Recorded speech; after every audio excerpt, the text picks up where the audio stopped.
할렐루야! 설 명절 주간에도 가정에서 속장의 사명을 감당하시는 모든 광림의 속장님들에게 하나님의 크신 사랑과 은혜가 함께 하시기를 주님의 이름으로 축원합니다.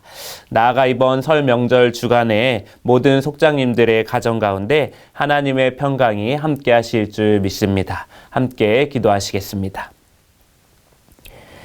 사랑의 하나님, 복되고 귀한 날을 허락하여 주시니 감사드립니다. 오늘도 주님 만날 생각에 기대와 기쁨이 넘칩니다. 주님과 더욱 많은 시간을 보낼 수 있도록 우리의 하루를 인도하여 주시옵소서. 모든 생활 속에서 함께 하시는 주님의 귀한 음성을 듣기를 원합니다. 하나님을 전할 수 있음에도 너무 오랫동안 하나님을 전하고 있지 않았다면 이 시간 회개하며 나아갑니다. 행동한다, 전한다 하면서 행동으로도 말로도 전하지 않은 것들을 회개하며 나아갑니다. 다른 좋은 것들은 주변 사람들에게 즐겁고 당연하게 전하면서도 복음만은 그렇게 전하지 않은 것들을 회개하며 나아갑니다. 우리의 인생을 바꾼 이 복음을 명절이라는 귀한 시간을 선용하여 사람들에게 전할 수 있도록 우리의 입술을 주장하여 주시옵소서. 삶으로, 입술로 주님을 전하기 원합니다. 우리 입에서 단물과 쓴물을 함께 내지 않게 하여 주시옵소서. 특히 가족에게 쓴물을 쏟지 않게 하시고 사랑한다면 더욱 선한 말로 섬기게 하여 주시옵소서. 나아가 이번 주 우리의 속회를 통해 주님께서 영광을 받아주시고 우리의 예배를 받아주실 줄 믿습니다. 우리의 모든 것 되시는 예수 그리스도의 이름으로 기도하옵나이다. 아멘. 이번 주 속회 공과는 6과 이산지를 지금 내게 주소서입니다. 본문은 여호수아 14장 1절에서 15절까지의 말씀입니다.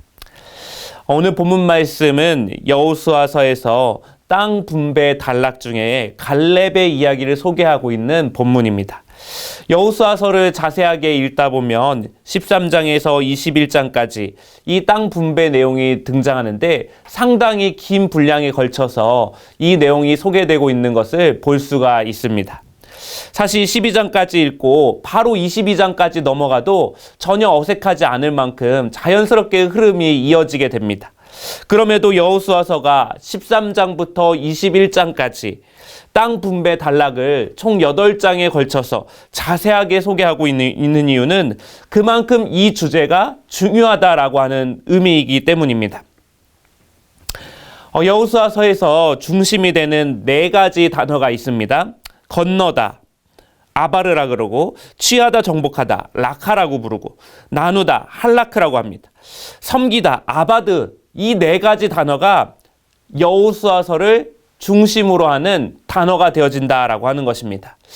이 중에 땅 분배 단락에서 중심이 되는 단어는 나누다, 이 할라크라고 하는 단어입니다. 동사로는 3번 쓰였고 명사로는 7번 사용이 되어졌습니다. 이 단어를 중심으로 13장부터 21장까지를 살펴보면 다음과 같은 구조로 나눠볼 수가 있습니다. 먼저 틀이라고 쓰여진 부분을 보면 서론에 여호와께서 땅 분배를 명령하셨다라고 이야기하고 또 결론에서는 여호와께서 온 땅을 주셨다라고 마무리가 됩니다. 땅 분배에 대한 명령과 결론이 전체 틀을 형성하고 있다라고 하는 것입니다. 또 중심에는 회막이 등장합니다. 회막을 실로에 세웠고 실로에서 제비를 뽑게 됩니다. 이것이 18장 1절부터 10절에 해당하는 중심부의 내용입니다. 이 말의 의미는 이스라엘 백성에게 분배한 그 땅은 하나님께서 주신 땅이다. 하나님께서 분배하신 땅이다라는 것을 강조하고 있다라고 하는 것입니다. 또 A 단락과 A 단락을 보면 동편 지파와 레위 지파를 한 그룹으로 묶고가 있습니다. 그리고 도피성과 레위 지파에 대한 언급을 함께합니다. 이것은 이스라엘의 땅의 성격을 나타내주는 중요한 의미를 지닙니다. 이스라엘은 거룩한 나라, 제사장 나라입니다. 신정 국가로서의 위상을 레위 지파를 강조하는 내용을 이 바깥틀에 위치함으로써 이스라엘의 성격이 하나님께서 세우신 거룩한 나라이며 제사장 나라이다라는 것을 분명하게 하고 있다라고 하는 것입니다. 그리고 B 단락과 B 단락에서 보면은 이 땅 분배가 오늘 본문 말씀인 갈렙의 이야기로 시작해서 여호수아의 이야기로 끝나는 것을 볼 수가 있습니다. 또 중간에 다른 지파의 땅 분배 이야기도 포함시키고 있습니다. 이런 구조는 여호수아와 갈렙을 이스라엘 백성들이 따라야 할 하나의 모델로 제시하고 있다라고 하는 것입니다. 땅의 유업을 얻는 하나의 모델이자 이스라엘 백성들이 본받아야 될 모델이 바로 이 갈렙과 여호수아이다라는 것을 이야기하고 있습니다. 지금까지 여호수아서에서 하나님은 친히 전쟁을 치르시는 군사령과 같은 그런 모습이었습니다. 그러나 이제 13장 이후부터는 땅을 분배하는 땅 주인의 모습으로 그려지고 있습니다. 주인이 새들어 사는 사람들에게 땅을 분배해주는 그런 내용을 기록하고 있다라고 하는 것입니다. 이런 면에서 땅 분배는 크게 세 가지 의미가 있습니다. 첫째로 하나님의 선물로서 주어진 안식입니다. 땅과 안식이 밀접하게 관련이 되어져 있다라고 이야기합니다. 출애굽 사건으로 시작된 구원이 이제 땅 분배로 와서 안식이 점차 완성되어져 가는 모습을 이 여호수아서를 통해서 발견할 수 있게 됩니다. 특별히 신약성경 히브리서에서는 안식이라고 하는 주제가 중요하게 부각이 되어집니다. 구원의 목적이 안식이다라고 이야기하는 것입니다. 하나님께서 여호수아를 중심으로 주셨던 이 땅 분배는 그 안식은 일시적이고 제한적이었지만 궁극적으로 예수 그리스도를 통해 주어진 그 안식, 그리고 앞으로 주어질 안식은 우리가 소망해야 될 참된 안식이다라는 것을 히브리서는 이야기하고 있습니다. 오늘 저와 여러분의 삶 속에도 예수 그리스도만이 주실 수 있는 그 참된 안식을 누리시는 귀한 은혜가 있기를 주님의 이름으로 축원합니다. 둘째는 하나님의 약속의 성취입니다. 이 땅 분배 단락들을 보면 수많은 지명들이 등장합니다. 이 지명이 지금 구체적으로 어디에 위치해 있고 그것들을 또 어떻게 발견할 방법도 없고 알려고 할 필요도 없습니다. 지금 현재 지명이 아니기 때문에 굳이 밝혀낼 필요가 없다라고 하는 것입니다. 그렇다면 왜 이렇게 알 수도 없는 지명들을 자세하게 언급하고 그 경계에 대해서 다루고 있는가? 그것은 하나님께서 이스라엘 백성들에게 하신 그 약속을 지키셨다. 그것을 구체적으로 지키셨다라고 하는 것을 확인하는 것과 동시에 모든 이스라엘 백성에게 기업을 주셨다라는 것을 가시적으로 보여주기 위한 것이다라고 하는 것입니다. 기업을 받지 못한 이스라엘 백성들은 한 명도 없었습니다. 거류민이나 레위 지파를 제외하고는 모두가 다 기업을 받게 되었습니다. 이것을 통해 하나님의 약속이 구체적으로 실현되고 성취되었다라는 것을 우리는 땅 분배 단락을 통해서 볼 수 있게 되어집니다. 세 번째는 거룩하고 평등한 공동체입니다. 땅이 없었던 이스라엘 백성에게 땅이 생겼다라고 하는 것은 이제 독립적인 존재로 살아갈 수 있다라는 것을 의미하는 것입니다. 땅에서 얻은 소출로 자족이 가능하고 누군가를 의존하지 않아도 되는 것입니다. 하나님께서 이스라엘을 부르실 때 모두가 다 하나님 앞에 평등한 존재로 살기를 원하셨습니다. 그러기 위해서는 땅이 필요했습니다. 이런 의미의 연장성에서 땅을 팔지도 말고 땅을 임대하지도 말라라고 이야기합니다. 원래 소유권이 하나님에게 있기 때문에 동시에 땅을 팔게 되면 또한 나 자신이 누군가에게 종속이 될 수 있기 때문에 그런 이유에서 땅을 팔지 말라라고 이야기하는 것입니다. 이스라엘은 그 어느 누구도 군림하는 사람이 있어서는 안 되는 그런 거룩하고 평등한 공동체였습니다. 하나님 앞에서 모두가 평등하다라고 하는 그 이상이 이제 땅 분배를 통해서 실현이 되어가고 있는 것입니다. 하나님의 언약 백성으로서 한 형제 자매로서 모두가 다 동등한 백성의 자격을 지니고 있는 것입니다. 누구는 위에, 누구는 아래에 있지 않습니다. 그래서 나중에 사무엘서를 보면 하나님께서 이스라엘의 왕이 세워지는 것을 그토록 반대하시는 이유가 바로 이 때문이었다라고 하는 것입니다. 거룩하고 평등한 공동체 안에서는 누구도 군림하는 사람이 있어서는 안 되고 하나님 한 분만이 유일한 왕이 되셔야 한다라고 하는 그 사상을 담고 있는 것입니다. 이런 면에서 땅 분배는 동등하게 분배되어지고 동등한 자격으로서 서로가 서로를 한 형제 자매로 여긴다라고 하는 그 평등한 공동체라고 하는 그 사상이 땅 분배 사상의 의미가 담겨져 있는 것을 알 수가 있습니다. 나아가 신약시대 이후 교회는 바로 이런 하나님의 꿈과 이상이 실현되어지는 공간이 되어야 되는 줄 믿습니다. 예수님께서 더 낮아지고 더 섬기라고 하신 이유는 바로 이것입니다.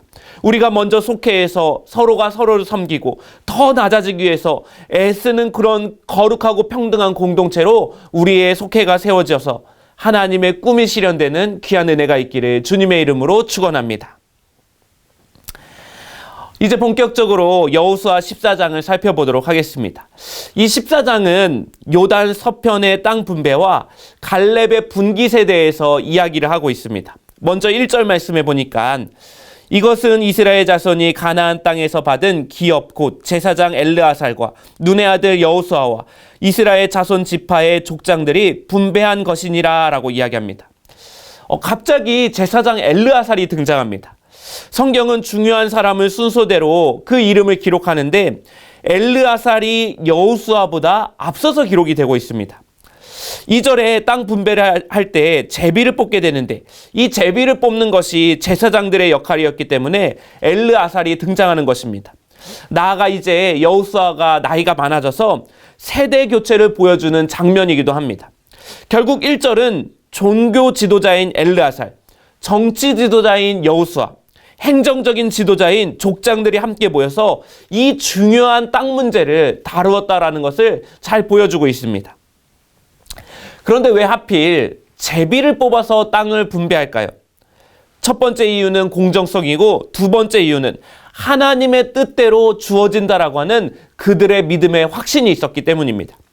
제비 뽑기는 하나님께서 공평하게 이스라엘 백성들에게 분배하시는 방법이니 불평할 것도 없고 좋은 땅과 나쁜 땅을 구별할 필요도 없다라는 것입니다. 왜냐하면 하나님이 가장 선하게 주신 것이기 때문이다라는 것입니다. 우리의 은사와 달란트도 마찬가지입니다.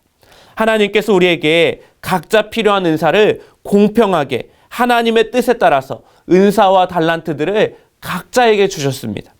어떤 사람은 사랑이 많고 어떤 사람은 뒤에서 묵묵하게 섬기는 일을 잘합니다. 또 어떤 사람에게는 가르치는 은사가 있습니다. 이스라엘 백성들이 모두 가나안 땅을 자신들의 은사로 땅을 분배받은 것처럼 우리가 받은 은사와 달란트에 감사해야 하며 그것들을 통하여서 교회를 섬기며 나가야 되는 줄 믿습니다. 이어서 6절부터 15절 말씀에는 요단 서편의 땅을 분배하는 시점에서 이 갈렙이라고 하는 인물이 제일 먼저 소개가 되고 있는 것을 볼 수가 있습니다.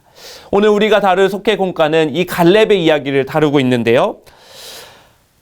땅을 받는 일, 하나님의 땅을 받는 일에 있어서 이스라엘이 따라가야 할 본이 바로 갈렙이다라고 이야기하는 것입니다.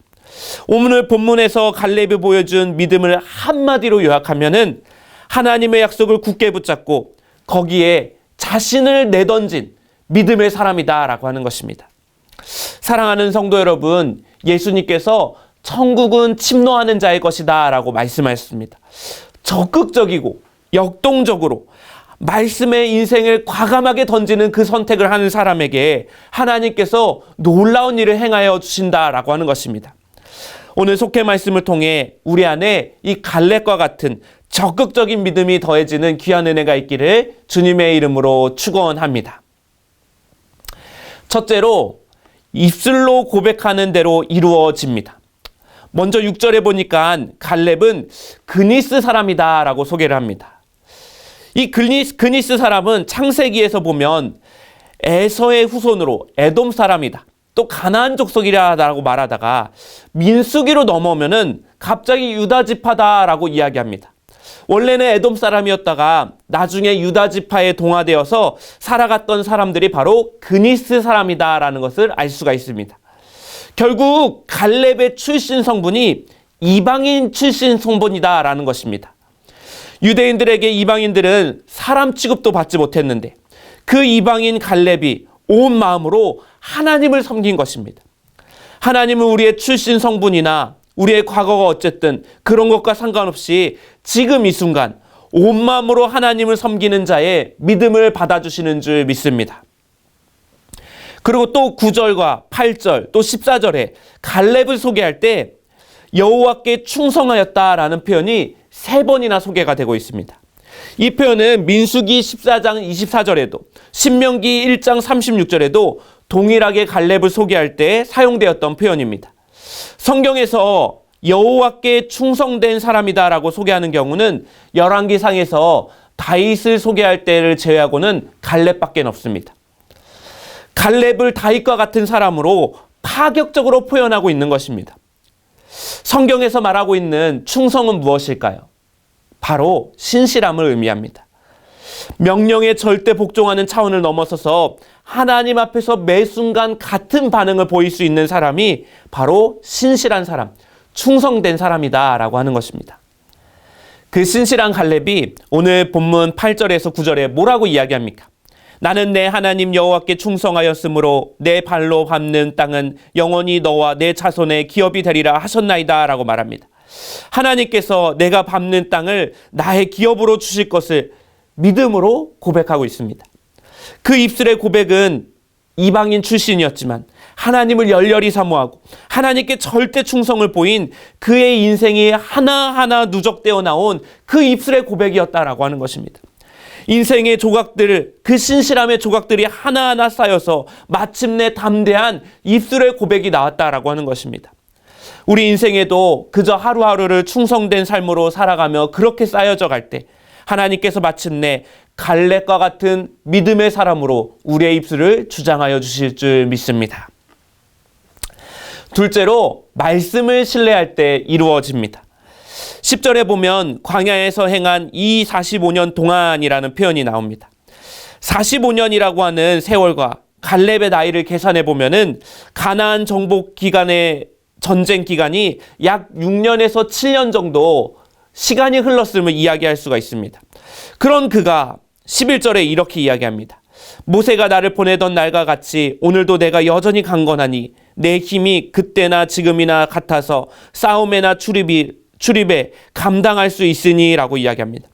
오늘도 내가 여전히 40세처럼 강건하다라고 말합니다. 그는 이미 많이 늙은 상태였습니다. 육체적인 힘이 당연히 40세처럼 강건할 수 없었을 것입니다.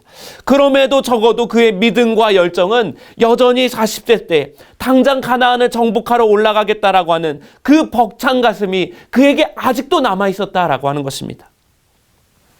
어떻게 이런 갈렙의 열정이 이렇게 남아있을 수가 있었을까요? 오늘 본문 말씀 10절에서 12절까지의 말씀을 보면 반복되어 등장하는 표현이 있습니다. 10절에 여호와께서 이 말씀을 여호와께서 말씀하신 대로, 또 12절에도 여호와께서 말씀하신 대로, 바로 어제나 오늘이나 동일하신 하나님의 말씀에 대한 그 신뢰와 그 약속을 그가 온전하게 품었기 때문에, 온전하게 믿었기 때문에 그의 마음이 여전히 가슴이 벅차다라고 하는 것입니다. 여러분, 어제의 뜨거운 마음과 오늘의 그 뜨거운 마음이 동일하지 않다면 둘 중에 하나의 가능성이 높습니다. 하나님 말씀이 변했거나 내가 변했거나입니다.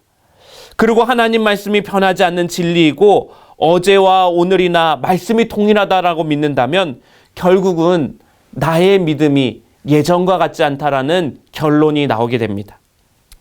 갈렙이 12절 하반절에 뭐라고 이야기합니까? 여호와께서 나와 함께 하시면, 하나님께서 함께 하시면 나이가 상관없다라고 이야기합니다.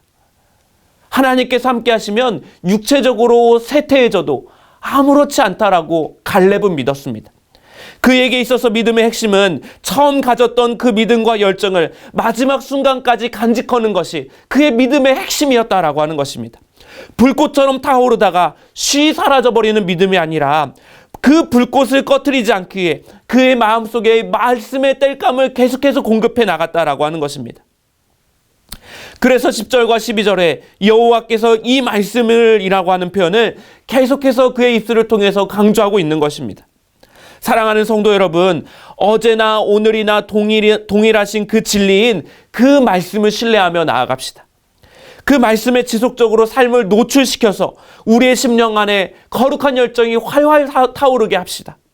그리하여 어제나 오늘이나 동일한 믿음의 반응으로 주님께 나아가시는 저와 여러분이 되어주시기를 주님의 이름으로 간절히 축원합니다.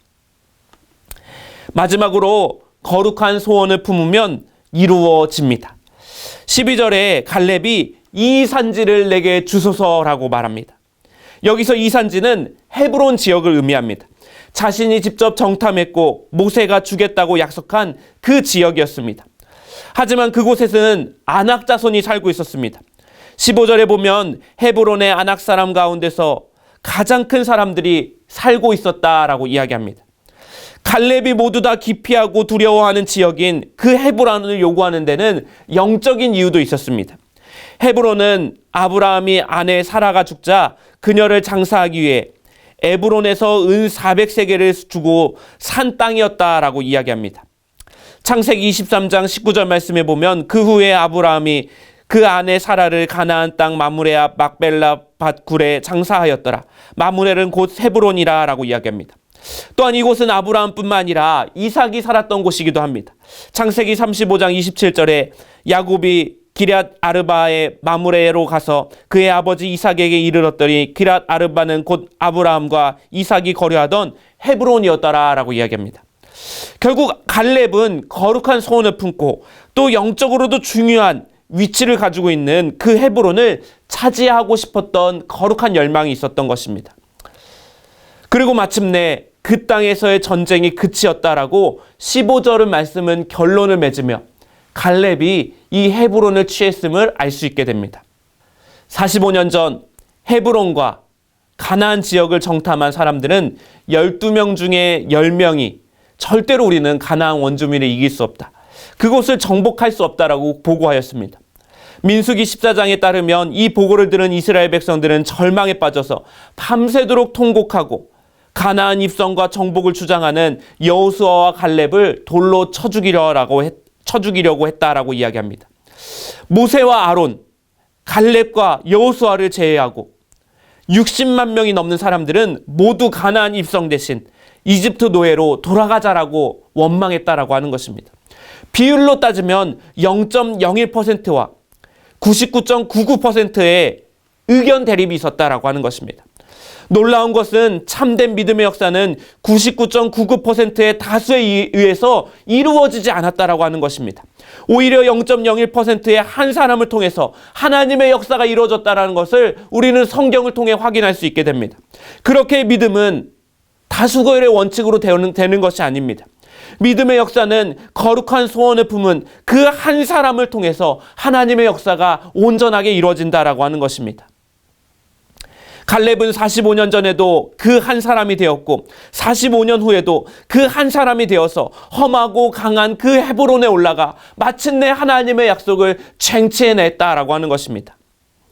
마태복음 7장 13절에서 14절 말씀입니다.